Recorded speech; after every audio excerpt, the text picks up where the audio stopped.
Hello, everybody. Welcome back to Carrington's Corner. This is me. I'm Carrington, and I am so sorry about the different lengths and time periods of the videos. I am starting to get back into it now, and this will be the first of many. And this is going to be a whole different type of video. It is going to be more centered on my other YouTube channel, which is Gervais with Felicity and Carrington, which I have with my best friend. And so this video will be more about hot topics and TV shows, movies, things of that nature. And please go check out my other channel as well. We just have different perspectives. We're different people. We were raised differently. And so it's just a great conversation to have, and just the different perspectives like helps me grow and it helps her grow. So please check out the video, and I'll make sure that all the information about the channel and where to find our videos, because we have 3 episodes, will be in the link below. So let's get into it. So the first topic is going to be Jeanie Mai and Jeezy. So once I found this out, it's been very crazy. I was just shocked because I saw how much they loved each other. We see them on the red carpet, and we're like, oh my gosh, they're so cute. And then the baby is like adorable, and she's like a mixture between both of them.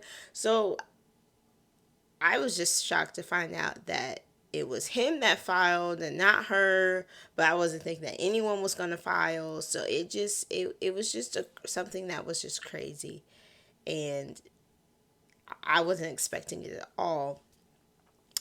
So it I don't know. Maybe I'm just the only one that's still shocked about this, but in the back of my mind, even though I did love them and I did like care about the family, about the little girl, and then the mom, sorry, and everybody that's involved, it's like, what is going on? But in my same mind, I was thinking, I was like, I didn't trust Jeezy though. I was trying to block out all that was in my head, that was in my mind about him, but it just didn't. A little bit of it just didn't go away. I always was like, is he using her to like, build up his brand and cross over and be more into international spaces?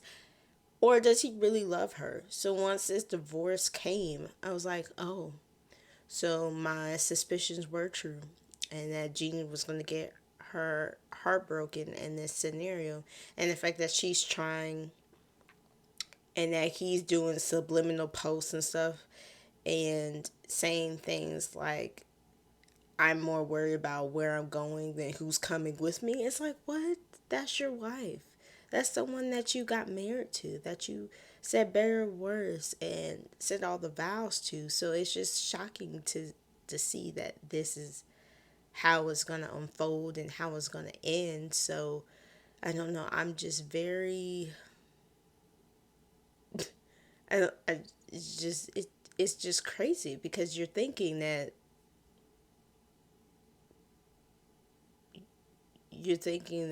you're going to be with this person and that X, Y, and Z is going to happen, and then all of a sudden they just change their mind and they want to get a divorce. So it seems like Jeezy is ready. Jeannie's not ready to move on. But the craziest thing is that she met with a psychic, a medium, and the medium said that if she wanted this to be her last marriage, then this will have to, or I mean, sorry, that she would have to work it out. But if it doesn't get worked out, then the next marriage will be her last marriage. So that was shocking to me because you, it's clearly was told to you beforehand. And of course, she doesn't want to get married 3 times, but if that's the course of your life, then that's the course of your life, and you're just gonna have to accept that and move on. But I don't know. It's just one of those things where it's like it's more divorces coming out than people get married. So it's crazy. But I know they say that 50% of marriages end in divorce. But all these marriages that are coming out and that are getting a divorce are marriages that have lasted, except for Jeanie Mai and Jeezy. But all these other marriages, like 30 years, 35, 20 years. So to see these marriages not work out, it's like, what's going on? Like, what is happening in this crazy world? But yeah, so that's my take on it. Okay, so moving on. I know that everyone has been talking about Love and Hip Hop, about Erica Mena and the Spice, altercation that happened on camera, the aftermath, and the round table, Mona Scott. Um, I am not on anybody's side because I feel as though they were both wrong and they both need to take accountability for what they did. And of course, everyone is making Erica Mena get the harsher treatment and the harsher punishment. But at the same time, they both did wrong. Um, Spice does not need to be mentioning anybody's kids. Spice does not need to be in married people business. I don't care if that's your best friend or not. You should say, well, don't talk about your wife in front of me because I still have to be in a space with her and I don't want to be fake. I don't want to be doing all this and keeping secrets and all that mess. So please do not mention your wife in front of me. We can talk about anything else. We can talk about music. We could talk about our friendship. We could talk about other people, but not your wife. So when Erica said that, when I saw that in the clip, it was like, why are you mentioning her husband? And then Spice talking about that's her friend. No, no, no. And then the fact that you're mentioning her son on top of that, it's like, I know Erica Man was wrong, but you don't mention family and don't think that someone's going to get upset about that. Like, you should not be even mentioning it at all because that's not right. And I think Spice knows that it's not right. But at the same token, Erica Mena should not have called Spice a blue monkey. And the fact that she's been reprimanded so many times and she hasn't gotten, well, she hasn't been reprimanded, but I guess been told not to say things like that about Monkey and all this other stuff, but she still was allowed to be on television, mind boggles me because this show was created by a black woman, by a brown skinned black woman.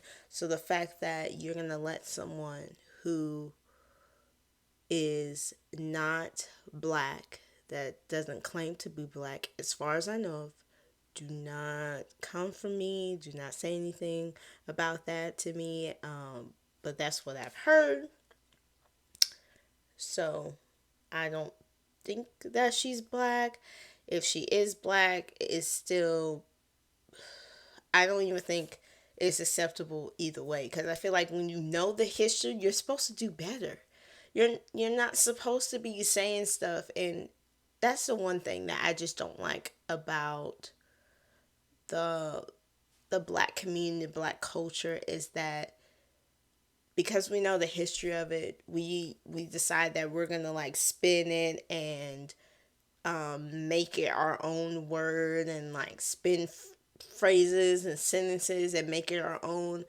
But once we learn the history, we're supposed to be doing better. We're not supposed to be traveling back. That's why I am not a person that says the N word. I know I'm allowed to say that because I am a black woman, but I just don't feel like that's a part of my vernacular. I don't think that's a part of my conversation. So I don't think that that's something that should come out of my mouth. And I don't really curse either, but I feel like that's a whole nother topic for a whole nother day. But for the black topic that's at hand, I just feel as though there's just certain words that as a community that we shouldn't say. And that since it's being put out in the media, like television, love and hip hop, like music, movies, how do we not expect other cultures to think that it's okay if it's being put out in the mainstream? If it wasn't being put out in the mainstream, if it was in the streets, if it was word of mouth to only black people, which I don't know how that's going to work out because this is America, this is a melting pot. We're all different shades and sizes, and we're all married with people of different races and cultures. So, excuse me. So, how in the world do we expect for that word or those phrases just to stay in our community? That's just something that I don't really understand. So, I think that it gave Erica license to say stuff because she's on a show that promotes it. She's on a show that has accepted her form of language, that has accepted how she acted for years. Erica's been on the show for years. So going to the round table about them talking about colorism and racism and all this other stuff, which I didn't watch. I'm just talking about the round table in general. I think that should have been happened, Mona Scott. Like, I don't think that that's just something that should happen just now, you know? I just don't think that that's something that is just a right now conversation. That was a back then conversation. That's going to be a future conversation because colorism is real. Colorism does exist. Um, I've experienced colorism before, especially at school and when I was growing up, elementary, middle school, high school. Um, it wasn't really a great time for making friends. There was a lot of girls, especially girls who were of a darker complexion than I am, and also girls who wanted to be in that crowd who were lighter than me. So I was like getting it from both sides, and it was like, you're lighter than me, so why are you like treating me differently and like you don't want to hang out with me and like y'all are saying that I'm an Oreo, and I'm just like, I don't understand where this is coming from. I'm a product of my own environment. I was raised by a woman who looks just like me, and I look just like her, so I don't get why that's an issue. And if they would have seen the whole makeup of my family, I feel like maybe they would have treated me differently because I have all different shades and all different shapes and sizes in my family. And of course, you can tell that by how I look, but sometimes you can't. Like, because everyone is made of of they have different skin, they have different skin tones, they have different hair, they have different environmental circumstances, they have different family values. So I feel like my blackness was kind of dim and felt like it was non existent or not there because of the way that I looked and because I acted like a so called teacher's pet and I wanted to get the right answers, and they were just like, no, no, no, no, no. Like, you're just not acting quote unquote black. So growing up, it was just a lot going on with that. And then, you know, seeing how my different sides of the family reacted because not every black family is the same. So when you go to your mom's side of the family, they act different from your dad's side of the family. So it's like, what are we doing? Like what?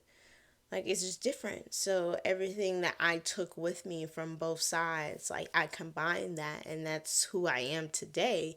So I should not be penalized or who say discriminated against because of the way I look and the way that I talk. So I don't think that that's cool.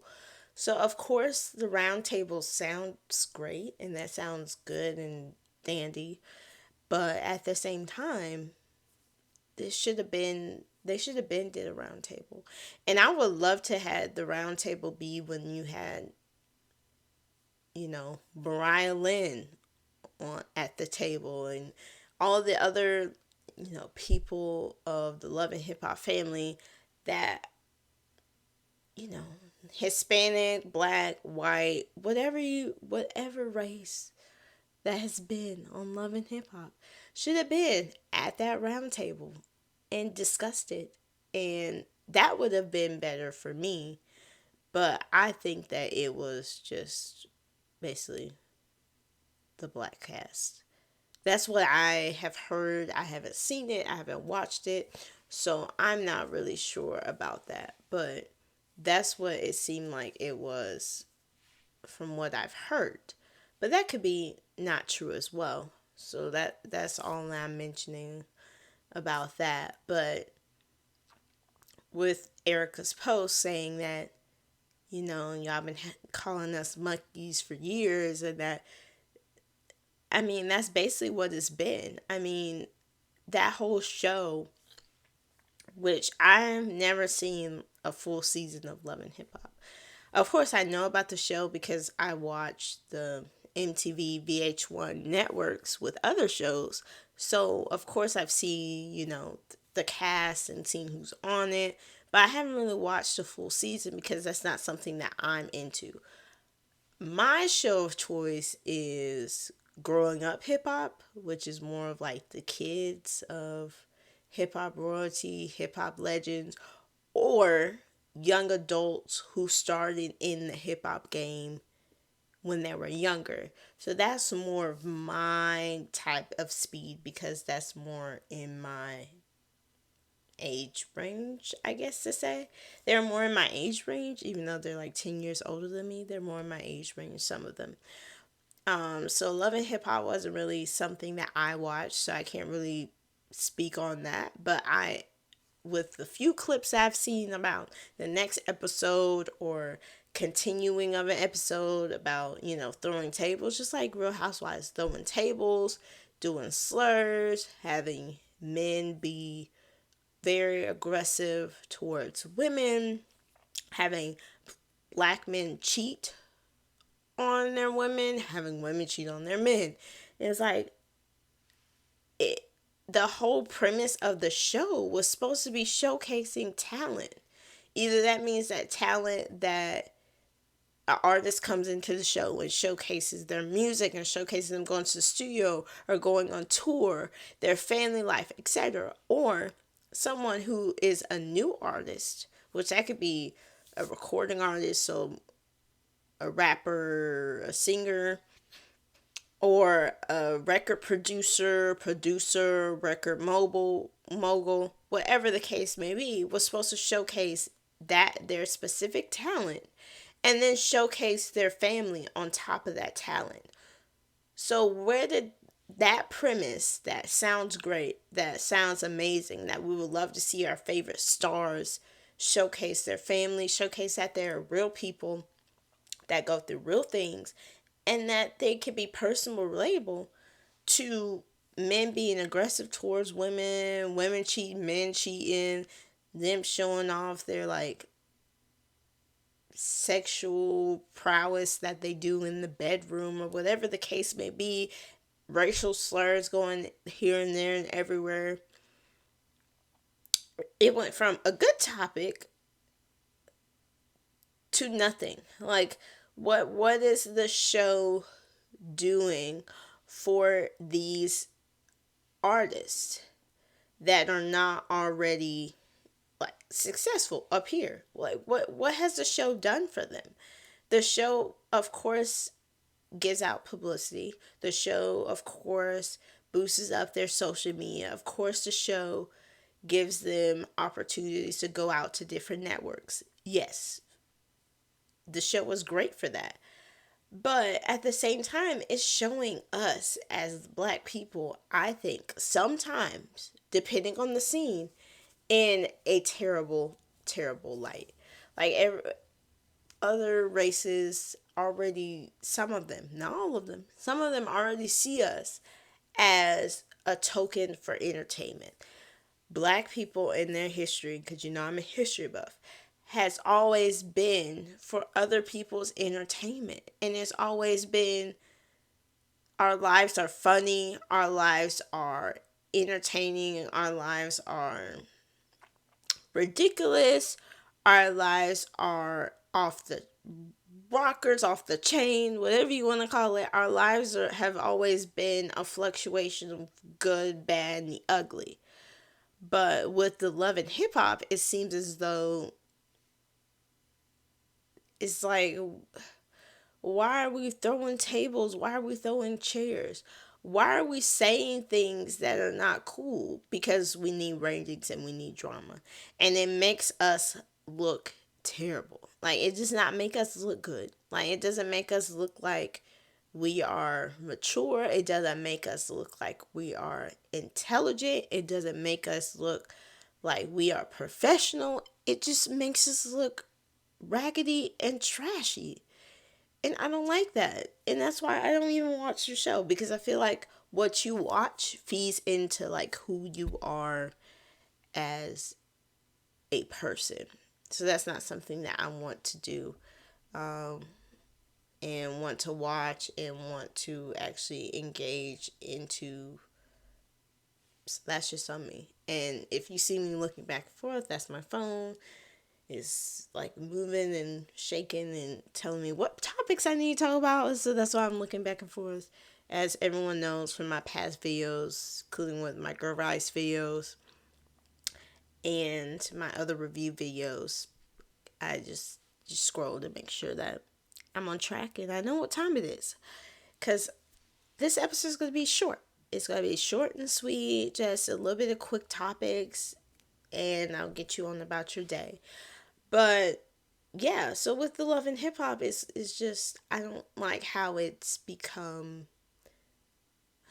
I don't want to say this word because I don't like to say this word, but it's come ratchet, trashy, unprofessional. And these are professional people. These are people who have movie deals and have TV shows lined up, that have that go to the Grammys, that have tours lined up. So it's crazy to think that this is what we're watching and this is what y'all have signed up for just to get a measly check. It's like, I know money is tight, and I know that desperate times come from desperate measures, but I'm not going to get money and it devalues me. I'm not going to get money and they tell me that I'm going to play a character. I'm going to play myself. You're going to like it or you're not going to like it. But I'm going to play myself because that's the only role that I'm playing is myself. The whole role, the whole movie is called Your Life. I'd rather be playing myself in the role of my life than playing someone else in the role of my life, because it just makes sense. That's just on me, but I mean, that's just my thoughts. I mean, y'all can comment in the comment section and tell me that maybe I'm wrong for thinking these feelings. Because I love dialogue, I love perspective, and I love learning about different things. So that that's just that's just me on that topic. Um, I know that you all have heard about Usher and the Super Bowl, which I am very excited about that. I'm glad that we're seeing more diversity in the pickings of these artists for the Super Bowl, especially since Jay-Z is a part of that with Amazon Music. So I think he's showcasing more of us in these decision makings, of course, with Rihanna, who he's worked with before, and then now Usher. And so I think that this is going to be a great Super Bowl. And I think that his show is going to be amazing. But on the flip side of that, did y'all hear about the no, like, because you can't have any like poles on stage, and apparently J Lo and Shakira had I mean, the Super Bowl people had a problem with J Lo and Shakira having poles on the stage because it's supposed to be a family friendly event, which I was just a little like, okay, I can see that, but I'm like, Usher is very. We all know how Usher is. Usher is a very free spirited person. Um, Most of his music, if is not about, I mean, cheating, even though that's about being with someone. Most of his music is about being with someone and like experiencing that feelings of being with someone, even if it's in the right way or in the wrong way. So I don't know. I just feel like the whole pole thing, I know it's supposed to be family friendly and everything like that. And I know what poles represent. Poles, everyone thinks about poles and they think about exotic dancers and they think about a club and they think about you sitting there and, throwing money and doing all that unnecessary stuff. But um, this is Usher. Like, nothing about him is family friendly. So I don't know why they thought that this is gonna be a good idea to pick him because he's not family friendly. Like, I don't think family friendly is about having the confessions about cheating on your girlfriend with someone else. I don't think that's family friendly. Like, I don't know what else to tell you about that. Like, he's loving this club. Like, I don't. That's not in the club. Like, club pole. Like, I don't understand what you think that is gonna happen with this performance. Like, I don't understand. Like, it doesn't make any sense. So I don't know what Super Bowl was thinking, but I think that this is gonna be a good show. And he also said that after his performance is done. As soon as his performance is done, like as soon as he gets off stage, he's gonna be putting out tickets for his tour. So he's supposed to be starting touring after the Super Bowl. So that should be exciting. I know that's going to be a good tour, and I know that the Super Bowl is like a precursor of the tour. So I think that would be good. You'll see like what type of songs he may perform and his dances, like who he may bring out, because we don't know who he might bring out. I hope he brings out someone, anybody he could bring out. He could bring out Lil Chris and Lil Jon. That would be amazing. With like I'm gonna be bouncing that in halftime performance at the Super Bowl. So I feel like if you would bring in those two, I feel like that would be amazing to like close out the show with that. So I think the Super Bowl is gonna be great. Usher's a great choice. I feel like nothing about him is family friendly, but Usher's a great choice. So I'm very excited about this, and I can't wait for February to come. Like, it's getting me excited about the Super Bowl and who's gonna be in it. And really, nobody watches the game. We're just here for the performances. So moving forward, um, let's talk about this Ready to Love, the reunion. I might be going out of order of when these occur. I'm just telling you what I think that thought that was important. Um, so I know Tommy talked to. I'm gonna get the boring stuff out the way. Talked to Maria and Jessica and asked them what the status of their relationship was, and they said that they're still dating, but I don't know if that means that they're in a relationship or they're getting to know each other, whatever case may be. And I said, okay, that's the cutest answer that we've ever heard on Red to Love ever. Um, I'm still happy for them. I think they are a cute couple. I think that she helped him pick out his outfit because his outfits during the season was not that good. Um, it would. I feel like he could have stepped up the streetwear style to make it look more fancy, but yet casual, like a business casual. But everything was more like button up shirt and jeans. And like, even though that's like cute and everything, sometimes we want you to wear a suit. And he wore that suit for that the finale, and I said, okay, Mario, I see you. I see you. I said, I know I'm not the only one that wanted some of that during the season, but that's fine. I mean, you had to show off for Jessica. That's okay. That's what the right woman will do for you. And you better go keep Jessica, because Jessica is very level headed and very responsible. So yeah, I mean, that's just how it is. Um, then I know that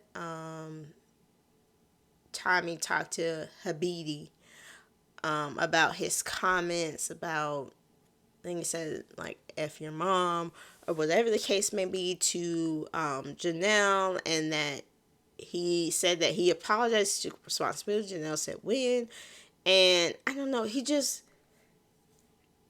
I just was really upset with Tommy about this one, because all these other men, I can say what I feel because I have my opinion, and I am younger than these men, so I really should be watching the show anyway.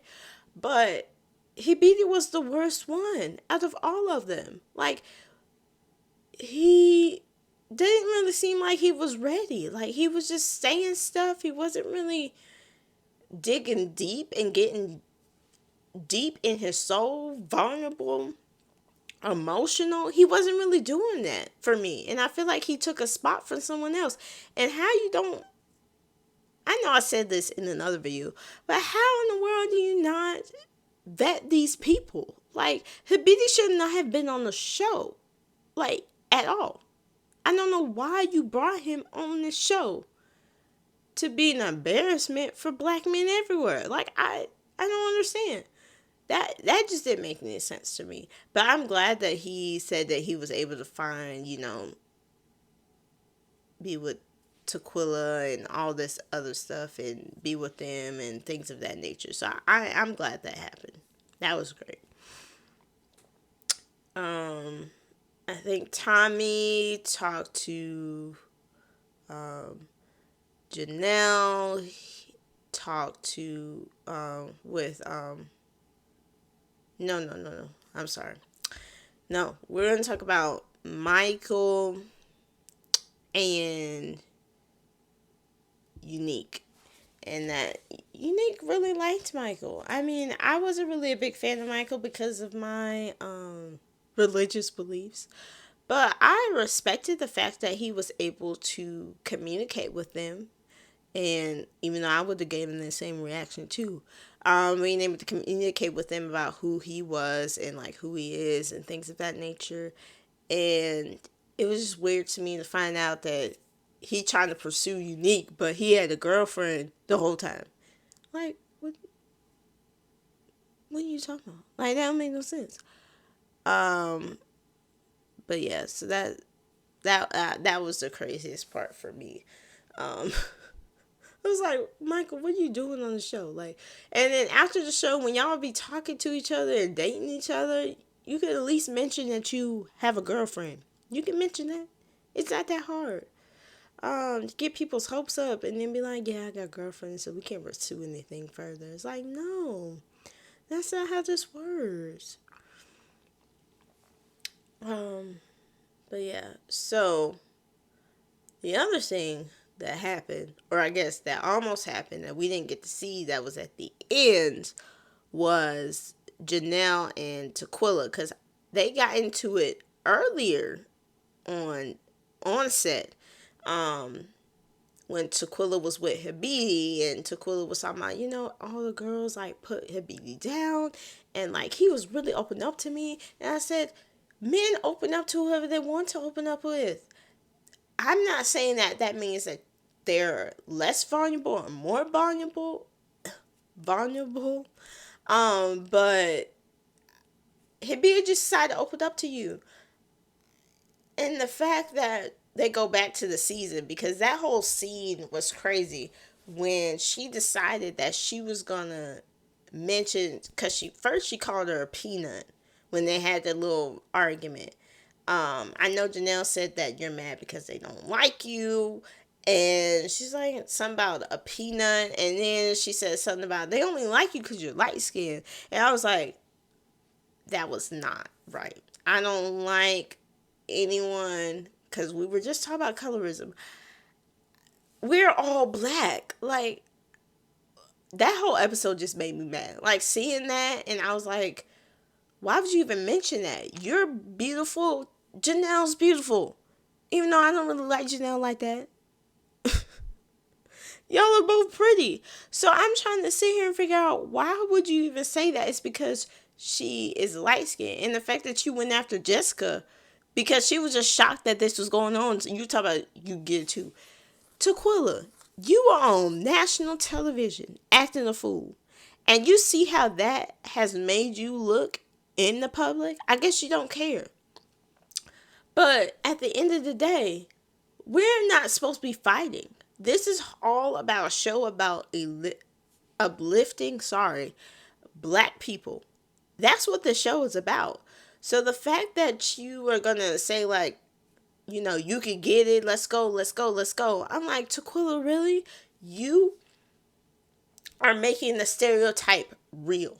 We are trying to get past the whole angry black woman. We're trying to get past the whole light skinned women's better than dark skinned women. And we're trying to get past the whole angry dark skinned woman is attacked or threatened by the pretty light skinned woman. We're trying to get past all that. And you are feeding into that narrative and you making us all look bad. Like, can you please stop? And the fact that Janelle was keeping her cool, which at a certain point, I would be telling Tommy that this is not it. It's not it, and I'm tired. And the fact that you didn't even talk to her about her comments, or had your wife come on the show and explain to these women. And I'm not saying that it's all of them, but explain to these women about how colorism is affecting this circle. Like, I don't even understand how that wasn't even a topic of conversation on the show, because that would have been beneficial for the whole season. Which I just didn't even like that. So then we coming off of that scene, and before that, I know Jessica mentioned, she said, I bet she's trying to fight us. And that's what it looked like to me. That she wanted to wait until it was off the set to do anything. Because she just getting riled up. I know it was a comment about her feathers. I was trying to figure out who said what, whatever the case may be. And then I think Janelle just got to the point where she was just mad. So Janelle was like, you just want to fight? Like, that's what you want to do? That's what you want to do? Twill said, yeah. I don't know. I just felt like she was just waiting on it. Like, she was just like ready. She was like, come on. Flipping tables and all that other stuff. I'm like, this is not an episode of Love and Hip Hop. This is not an episode of Real Housewives of Atlanta. This is an episode of Ready to Love. Not ready to fight. Not ready to argue. Not ready to have an altercation. My bad. Not ready to go to jail. This is not ready to love. Like, Tucola, really? Like, you're making black women look bad. Like, I'm sorry that you're going to have to hear this from a young girl. And you can come after me and do whatever you want to do. I don't care. You're making yourself look bad. You're making us look bad. You're bringing out... I don't know. I just feel like she's a colorist. I know that Jessica is brown skinned or whatever the case may be, but she don't really have an issue with Jessica. I'm trying to figure out why she was still on the sofa. I was trying to figure out why when someone looks at you because you're acting crazy, you want to go and say, you can get it too. Like, no, girl. Show some composure. You are a grown woman. I wouldn't be fighting on camera. For the police to come get me, I wouldn't be doing that. I don't know why you thought that that was cute and cool. You were too old to be doing it. You are not in your 20s. You do not have a lot to lose. You don't. You don't have a lot to lose. You don't. You acting like you could just risk it all. You can't. You gotta you. I mean, I messed up my word. You do have a lot to lose, and you acting like you don't have a lot to lose. You acting like everything that you got don't it's not gonna be taken away. Girl, you got a job. I forgot if she worked for herself or that she worked for an employer. But if you work for an employer and they see you acting like that, you don't think that they're just gonna fire you just because you're a good worker or not? They're gonna fire you. They are. I was just disappointed. Um, and then the new season, there's gonna be a make a move with all of the old girls from Ready to Love. I saw Charisse. Um, I can't remember these girls' name. Um, do not quote me on the names. But y'all know the names. Y'all know the names. I know that I only remember Charisse because that was from the previous season in a different city. So that was in Miami. But all the other women, you know, are from previous seasons. And I think this is a good look for the show. I'm glad that the show was taking a different turn. The only thing I don't like is that they're cheering men again. But I think that having it be in a new city that we haven't seen in the Reds Love community, I think that would be great. We need to see fresh faces. But I would say for my recommendation of the show is that we need to have 8 guys, maybe 8 girls, or 4 guys and 4 girls. But they're not dating each other. They're dating other, like the girls have their section of men that they're dating, and the guys have their section of men. I'm sorry. The girls have their section of men that they're dating, and the men have the section of women that they're dating, but they're not dating each other's women. Like they're given like different set of men, the women are, and the men are getting different set of women. So when they are dating, we just see them back and forth going on different dates. Each girl, I think, go out on maybe like 2 dates or something. And then each week that they eliminate that section of guys for the women, and then the men's, and then they all like come together, and maybe one episode they may judge and like take out a man that they think that the women don't need, and then the women take out women that they don't think the men need. I think that would be a great topic for a show. And you know if you do take that idea because you like to take from you know small businesses and everything of that nature, I will be saving this video so that whenever I see that on TV and I see that it just came on, I'm going to sue and the timelines are not going to add up. But yeah, so that's what I think. I'm very excited about Make a Move. This is going to be a new shakeup for the Ready to Love universe, and I'm very excited for it.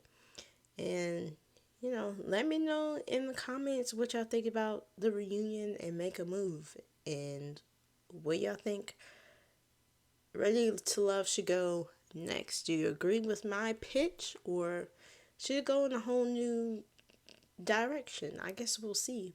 But yeah. I just thank y'all so much for joining me in this video. This was a short and sweet video. I just wanted to get into the main topics and really wanted to get into Ready to Love. But I also wanted to add in some pop culture things of that nature so that we have a little buffer and it's not just all TV or it's not just all pop culture. That's a mixture of both. And hopefully that you liked it. And please come back to Carrington's Corner. All right. Bye.